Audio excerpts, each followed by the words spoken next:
In most games, you can rampage, maraud, even kill, all without consequence.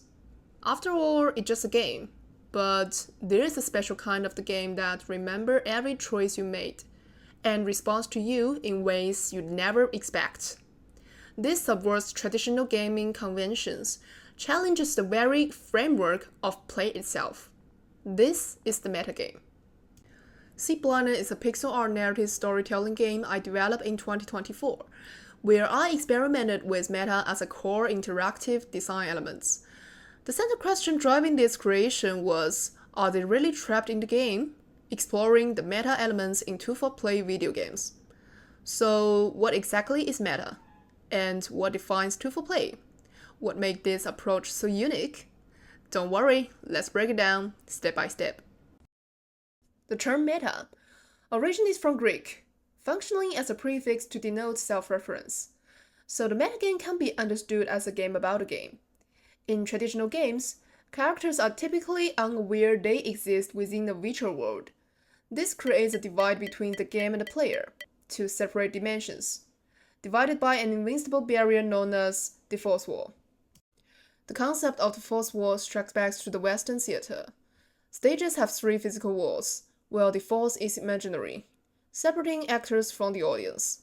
But when actors acknowledge this wall, speaking directly to viewers, for instance, the barrier shatters. The audience no longer becomes a passive observer, but part of the performance. Dutch historian and culture theorist Johan Huizinga, in his seminal work Homo Ludens, introduced the idea of the magic circle, a mental space players enter with engaging with game.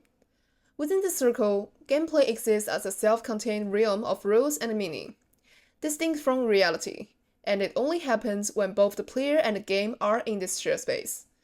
Yet, to truly break the fourth wall, the magic circle must be ruptured. In most screen media, meta elements are fleeting, limited to actors winking at the camera or delivering a cheeky aside. These are one-for plays, a one-way note from performer to audience. However, when in-game characters gain meta-awareness, they don't just acknowledge the player, they react. They remember choices and even demand actions outside the game's rules.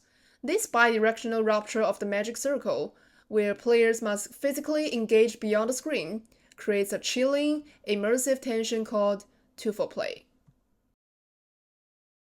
Building upon these theoretical frameworks, let's return to sea blindness.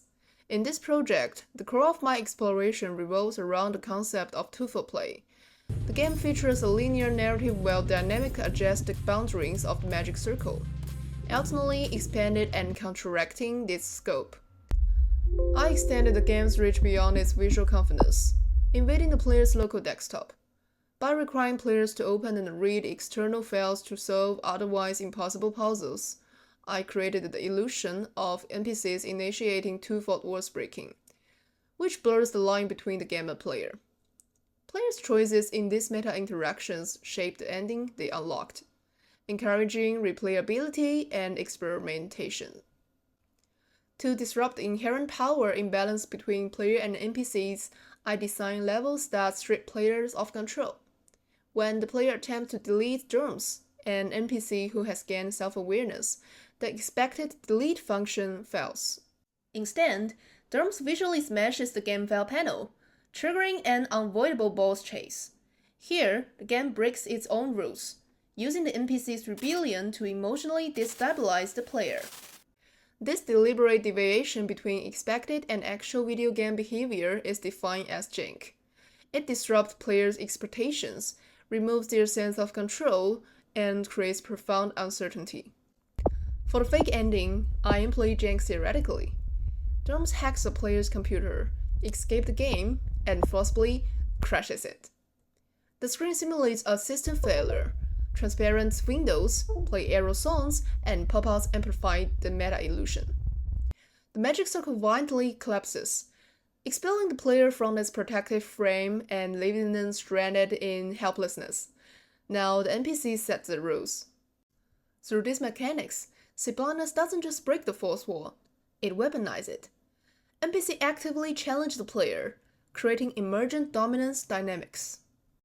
By redefining players' in-game experiences and altering the power dynamic between them, game interfaces, and NPCs, I deepened both immersion and interactivity.